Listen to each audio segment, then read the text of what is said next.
항상 무엇이든 이뤄나가는 대한민국이 자랑스럽습니다. 더더욱 연구에 박차를 가해서 초격차로 기술 패권국이 되어야 자원 없는 우리나라가 살 길입니다. 삼성, 화이팅! 안녕하세요. 다음은 기사 내용입니다. 미래를 바꾸는 중요한 사건이 한국에서 일어났습니다. 한국이 기존의 CPU와는 다른 기술로 만들어진 CPU를 공개해 전 세계가 난리가 났는데요. 세계적인 CPU 기업인 미국의 인텔이 개발한 CPU보다 수천 배는 빠른 연산을 할 수 있다는 연구 결과가 나와 전 세계 반도체 업계를 발칵 뒤집어 놨습니다. 이는 향후 20년의 미래를 한국이 좌지우지할 수 있게 되었다고 하는 놀라운 사건으로 기록되고 있습니다. 한국이 압도적인 기술력으로 신개념 CPU를 공개하자 중국과 일본이 극도로 한국을 경계하고 있는 눈치인데요. 추락을 거듭하고 있는 중국과 일본의 한국에 대한 질투심을 지금부터 자세히 설명해 드리겠습니다. 2016년 대한민국은 물론이고 전 세계를 뜨겁게 만든 일이 있었습니다. 바로 바둑의 신이라 불리던 이세돌 구단과 인공지능의 대결이었는데요. 전 세계가 생중계로 지켜본 이 경기는 인류에게 충격이었습니다. 압도적으로 인간이 바둑에서 이길 것이라 장담했던 사람들과 인공지능 전문가들조차 알파고가 보인 경기력에 당황하지 않을 수 없었습니다. 한때 한국에선 인공지능의 습격이라는 소리가 나오며 인간을 아득히 뛰어넘는 미래를 두려워하는 목소리가 나왔습니다. 그 이후로 6년의 시간이 흘렀고 미래는 알 수 없는 영역이 되었습니다. 이세돌과 경기했던 알파고는 낡은 인공지능으로 취급되고 있는데 신형 인공지능과 비교해서 퍼포먼스가 떨어진다는 평가를 받았습니다. 그만큼 로봇은 물론이고 인공지능이 점점 사회 속으로 스며들고 있는데요. 조만간 인공지능은 사람들을 도와주는 존재로 지금의 스마트폰과 같은 존재가 될 것으로 전망됩니다. 이 때문에 많은 전문가들과 국가 지도자들은 인공지능 분야에 앞다퉈 투자를 하고 있는 상황입니다.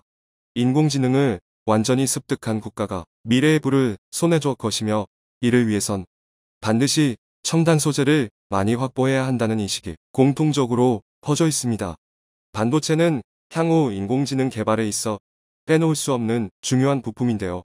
최첨단 반도체가 없으면 인공지능에 손도 못 대는 것이 현실입니다. 그렇기에 미국과 중국이 반도체 분야에서 승기를 가져가야 한다고 말하며 천문학적 금액을 투자하는 것은 당연한 얘기라 할 수 있습니다. 조 바이든 행정부는 반도체 산업 육성을 위해 세계 반도체 기업들을 대상으로 관련 자료를 요구하는가 하면 자국의 반도체 공장 짓기를 강요하고 있는데요. 미국 기업들도 미국 정부의 지원에 힘입어 엄청난 설비를 짓고 있습니다. 최근 인텔은 오하이오주 콜럼버스 시 외곽 지역에 200억 달러에 달하는 2개의 첨단 반도체 공장을 짓겠다고 발표했습니다. 또한 일자리 창출 명목으로 세금도 공제해주는 파격적인 혜택이 이어졌는데요. 미국이 얼마나 반도체 산업을 중요하게 생각하는지 알 수 있는 대목입니다. 한편 중국은 대만이나 한국과 달리 첨단 반도체 제조 기업이 없기에 관련 기술을 확보하고자 중국 반도체 기업 육성에 조 단위의 금액을 투자했습니다. 대만의 유명 반도체 관계자를 비싼 돈을 들여서 스카우트를 하거나 대규모 공장을 지으며 인프라 확충에 열을 올렸습니다. 하지만 반도체 기술은 한두 해 안에 개발할 수 있는 기술이 아닌데요. 몇십 년에 걸친 노하우와 관련된 기술자들이 다 같이 작업을 해야 첨단 반도체를 손에 넣을 수 있는 것이 현실입니다. 한국은 다행히도 이 반도체 분야에서 세계적인 수준입니다. 한국의 삼성전자는 다른 국가와 기업에 비해서 매우 앞선 상태에서 인공지능 개발과 미래 산업 투자가 가능한데요. 그 결과 삼성은 다른 국가들을 제칠 만큼 놀라운 성과를 얻었습니다. 국제학술지 네이처는 삼성전자가 자기 저항 메모리 엠램을 기반으로 한 인메모리 컴퓨팅을 세계 최초로 구현해냈다고 공개해 화제가 되고 있습니다. 미국이나 중국 등 인공지능 분야 선두 국가도 해내지 못한 것을 한국 기업이 해낸 것인데요. 반도체의 성능이 개선된다는 것은 다시 말해 연산 저장 사이의 속도가 개선된다는 의미였습니다. 현재 대부분의 컴퓨터 기술을 살펴보면 연산을 하는 부분과 저장을 담당하는 반도체를 직렬로 연결하여 각각의 부분을 분리해 다른 영역을 수행하게 하는 방식이 일반적이었습니다. 각각의 영역에서 연산 저장이 따로 수행되면 그만큼 둘 사이에 갭이 생기는데 그 갭이 데이터 처리 속도에 영향을 미칩니다. 문제는 기존의 기술력으로 이 갭을 줄일 수 없었는데요. 그런데 이번 삼성전자가 연산과 저장을 한 번에 할 수 있는 기술을 개발해 업계를 발칵 뒤집어 놨습니다. 연산과 저장이 동시에 수행되는 인메모리 기술이 실현되면서 이제까지 상상에만 그쳤던 유롱오픽 반도체에 한국은 도달할 수 있게 되었는데요.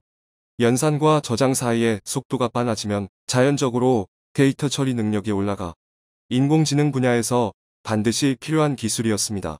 뉴롱오픽 반도체는 인간의 신경망 구조를 본따 모든 칩을 병렬로 연결해 연산과 저장을 한 곳에서 가능하게 만드는 기술을 의미합니다. 뉴롱오픽 반도체 내소자는 인간 뇌의 뉴런 연산을 담당하고 메모리는 시냅스 기억을 담당합니다.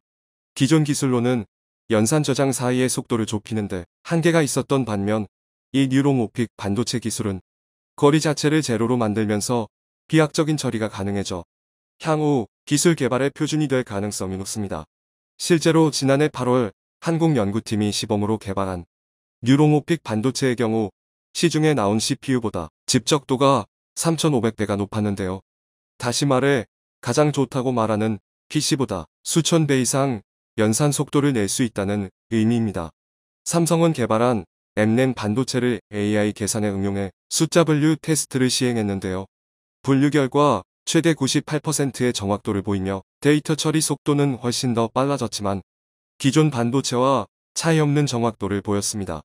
얼굴 검출 테스트에서는 93%의 정확도를 보이며 삼성의 기술력을 드러냈습니다.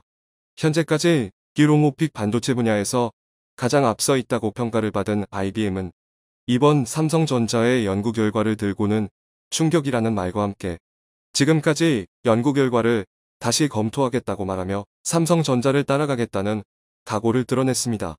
실제 뇌를 모방해 사람의 처리 속도보다 더 빠른 인공지능을 개발하는 이들은 이번 뉴롱오픽 반도체의 등장이 게임 체인저가 될 것이라고 말하고 있습니다.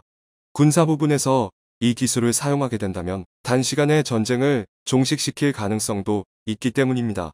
한국 KF-21은 유무인 복합 작전 전투기로 개발될 예정입니다. 카이가 공개한 CG를 보면 KF-21 한 대가 3대의 무인기를 통제할 수 있는 것으로 보이는데요. 조종사는 음성인식 AI 기술로 3대의 무인기를 동시에 조종할 수 있으며 무인기 또한 자체 AI 시스템으로 스스로 판단하며 적을 효과적으로 타격할 수 있습니다. 영화 아이언맨의 AI 시스템인 자비스처럼 음성 명령을 내리면 그에 따라 무인기들이 알아서 작전을 수행하는 것과 같다고 볼 수 있습니다. 한국은 이 분야에서 이미 선진국인데요. 영상인식 AI도 엄청난 수준에 있어 적의 인상착의를 판단해 공격하여 시민들의 피해를 최소화하고 또한 전장 상황을 파악한 후 지휘관에게 주요 전투 정보와 변수들 그리고 그에 따라 효율적인 명령을 내릴 수 있게 권고를 내릴 수 있습니다. 기존의 장비로도 한국은 세계 정상급 AI 기술을 가지고 있었지만 이번 삼성이 개발한 신개념 CPU로 인해 비약적인 기술 발전을 이뤄낼 것으로 전망됩니다.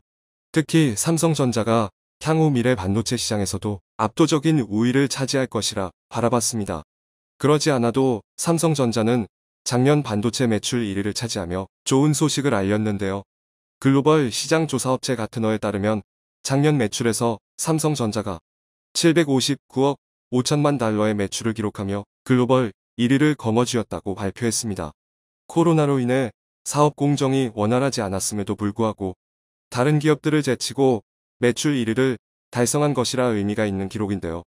2020년 인텔의 매출 1위 기록을 다시 뺏은 것으로 가트너는 삼성전자는 올해에도 호황을 기록할 것이라 분석했습니다. 이런 삼성전자의 약진과 부단한 발전을 질투한 국가가 있는데요. 바로 일본입니다. 일본은 삼성전자가 자신들의 기술을 빼앗아갔다며 분노하고 있습니다. 일본은 버블 경제 시기인 1990년대 반도체 시장에서 한국과 대만 등 다른 기업들을 제치고 놀라운 점유율을 기록했습니다. 일본이 멈추면 세계 산업이 돌아가지 않는다고 할 정도였는데요. 하지만 버블 경제가 깨지고 일본이 불황에 접어들면서 반도체 기업도 좋은 시기가 끝났고 이 시기부터 기술 유출이 시작되었다고 일본 보수 언론은 지적했습니다. 일본 유력 주간지 슈칸 신초는 최근 발간호에서 인재 유출로 현재 일본 반도체 기술이 다른 국가로 넘어갔다는 분석을 내놓았습니다. 히타치와 후지스 등 기라성 같은 일본 기업의 영광을 다시 재조명했는데요. 1990년대 많은 일본인 반도체 전문가들이 토요일에 나갔다가 월요일에 들어오는 식으로 기술을 알려줬다는 사실을 보도하며 기술자들이 엄청난 금액을 받고 일본 기술은 넘겼다는 폭로를 했습니다. 당시 근무자들의 도덕적 해이에 대한 인터뷰도 실었는데요. 하지만 이는 사실이 아닙니다. 당시 일본이 강점을 보였던 반도체는 D램, 반도체로 기업용 대형 컴퓨터에 주로 납품하는 반도체를 많이 생산했습니다. 그러나 시대가 PC로 넘어가면서 소형 컴퓨터에 들어가는 반도체로 패러다임이 변화했습니다. 일본은 변화의 시기에 대형 D램 생산을 버리지 못하고 이에 집착했는데요. 체질 개선에 성공한 한국 기업은 일본의 뒤를 이어 반도체 생산국이 되었고 2021년 한국과 일본의 반도체 산업은 과거의 선택 하나로 완전히 갈리게 되었습니다. 지금 일본 반도체 기업은 세계적인 수준은커녕 기술력 부족에 허덕이고 있습니다. 히타치 기업 출신 연구원인 유노가미 다카시는 저서에서 일본이 반도체 전쟁에서 패배한 것은 과잉 기술과 과잉 품질에 집착하며 체질 개선에 욕심을 보이지 않았기 때문이라며 통렬한 자기 비판을 했습니다. 그러나 일본 언론들은 아직까지도 한국과 대만이 기술 도둑질을 했기 때문에 일본 기업들이 억울하게 당한 것이라며 자국 산업의 패망 원인을 잘못된 곳으로 돌리고 있습니다.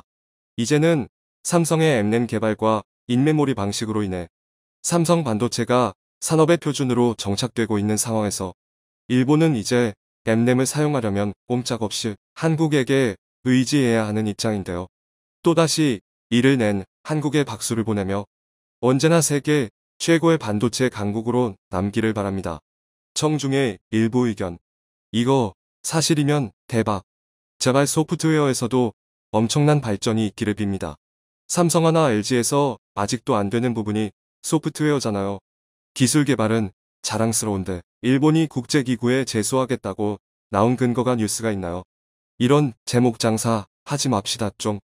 이거 메인보드 크기와 발열을 획기적으로 태블릿에다가 테스크판만한 성능을 구현하는 게 가능해지는 건가?